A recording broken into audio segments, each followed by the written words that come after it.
Hi అండి, నమస్తే. Welcome to Durga Krishna kitchen.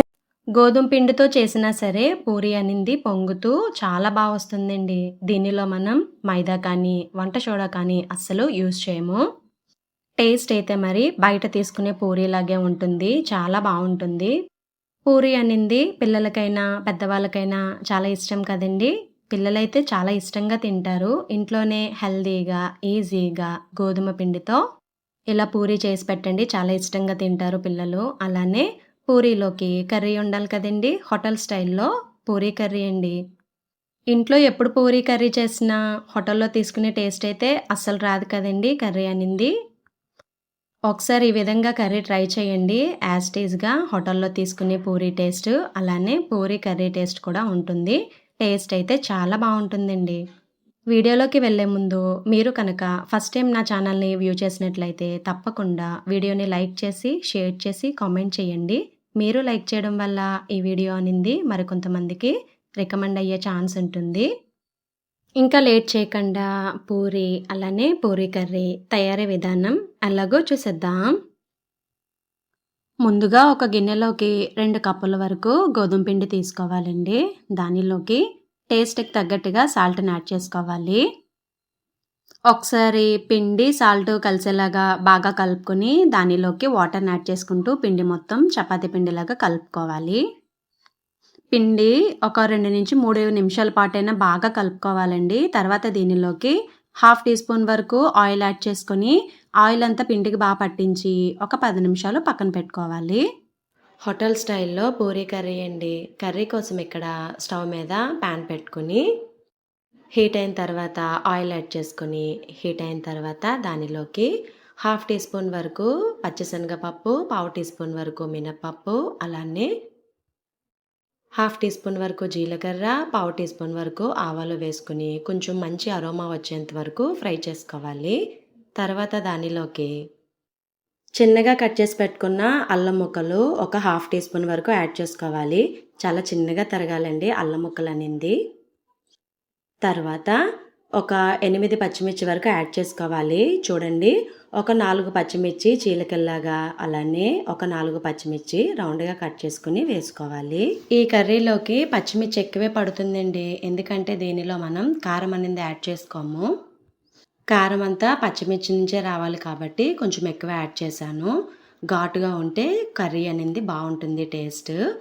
పచ్చిమిర్చి కొంచెం చిటపట అన్న తర్వాత దానిలోకి కొంచెం కరివేపాకు అలానే హాఫ్ టీ స్పూన్ వరకు పసుపు కూడా వేసుకొని ఒకసారి మొత్తం బాగా కలుపుకొని ఫ్రై అవనివ్వాలి. తర్వాత ఒక ఎండుమిర్చిని కూడా వేసుకొని ఇలా ఫ్రై చేసుకోవాలి. తర్వాత దానిలోకి ఉల్లిపాయ ముక్కలను కూడా యాడ్ చేసుకోవాలి. ఈ కర్రీలోకి ఉల్లిపాయ ముక్కలు పొడవుగా కట్ చేసుకోవాలండి. అలానే కొంచెం ఉప్పును కూడా యాడ్ చేస్తున్నా. ఉల్లిపాయ ముక్కల్లో ఇలా ఉప్పు యాడ్ చేయడం వల్ల మనకి ముక్కలు అనేది త్వరగా మగ్గిపోతాయండి. ఇక్కడ నేను 1 కప్ వరకు ఉల్లిపాయ ముక్కలు అనేది తీసుకున్నా.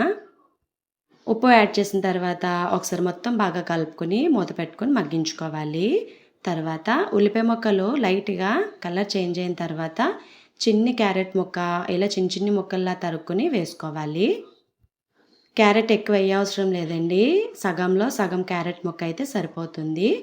చెక్ చేసుకున్న ప్రతిసారి మూత పెట్టుకుని మగ్గించుకుంటే మనకి ఉల్లిపాయ ముక్కలు అనేది త్వరగా మగ్గిపోతాయి. ఉల్లిపాయ ముక్కలు అనేది మరీ ఎక్కువగా వేగనవసరం లేదండి.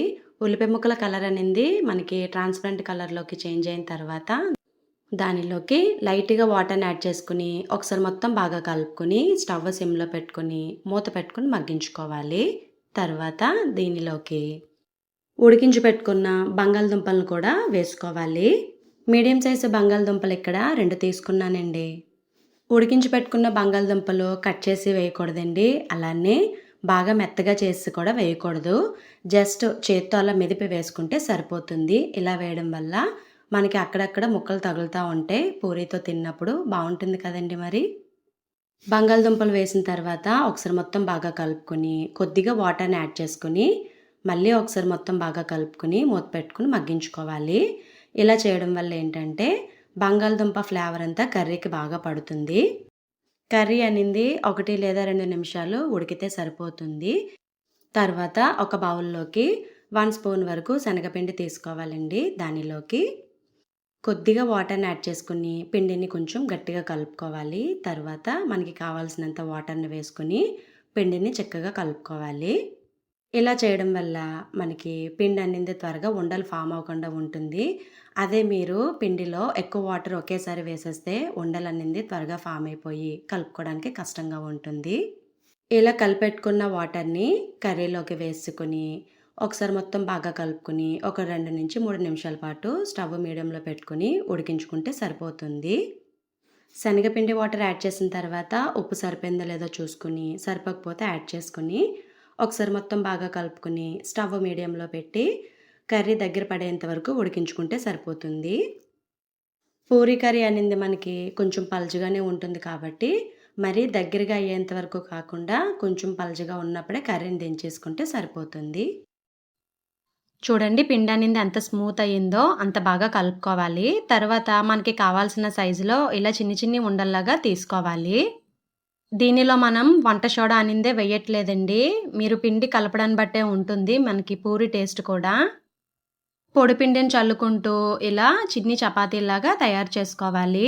మనకి ఈ పూరి అనింది మరీ లావుగా ఉండకూడదు. అలానే మరీ సన్నగా ఉండకూడదు. మీడియంగా ఉండాలి. ఆయిల్ బాగా హీట్ అయిన తర్వాత ఇలా వీడియోలో చూపిస్తున్న విధంగా పూరీని వేసుకొని జాగ్రత్తగా ఇలా పైన స్ట్రైనర్‌తో ఇలా ప్రెస్ చేసుకున్నట్లయితే మనకి పూరి అనేది చాలా చక్కగా పొంగుతుంది. చూడండి ఎంత బాగా పొంగుతుందో. మీడియంగా చేయకుండా మీరు లావుగా చేశారనుకోండి పూరి దళసరిగా అస్సలు బాగోదండి టేస్టు. లోపలనేది సరిగ్గా కుక్ అవ్వదు. అదే మీరు పల్చగా ఒత్తుకున్నారనుకోండి పూరి క్రిస్పీగా అయిపోతుంది. అప్పుడు కూడా పూరి అనేది పొంగదు. కాబట్టి మీడియంగా పూరిని ఒత్తుకోవాలి. ఒకవైపు ఫ్రై అయిన తర్వాత జాగ్రత్తగా రెండో వైపు కూడా టర్న్ చేసుకోవాలి. ఇలా మంచి గోల్డెన్ కలర్ వచ్చేంత వరకు ఫ్రై చేసుకుంటే సరిపోతుంది. అంతేనండి రెడీ అయిపోయింది. ఎంతో టేస్టీగా ఉండే పూరి. దీనిలో మనం అసలు వంట సోడా గానీ వేయలేదు. అలానే ఇది గోధుమ పిండితో తయారు చేశాము. ఈ వీడియో మరి మీకు నచ్చిందనే అనుకుంటున్నా. మీకు గనక ఈ వీడియో నచ్చినట్లయితే ప్లీజ్ లైక్ చేయండి, షేర్ చేయండి, కామెంట్ చేయండి. కొత్తగా ఛానల్‌ని వ్యూ చేసేవాళ్ళు సబ్స్క్రైబ్ చేసుకొని పక్కనే ఉన్న బెల్ ఐకాన్‌ని గనక క్లిక్ చేసినట్లయితే నా వీడియోస్‌ని మీరు రెగ్యులర్‌గా ఫాలో అవ్వచ్చు.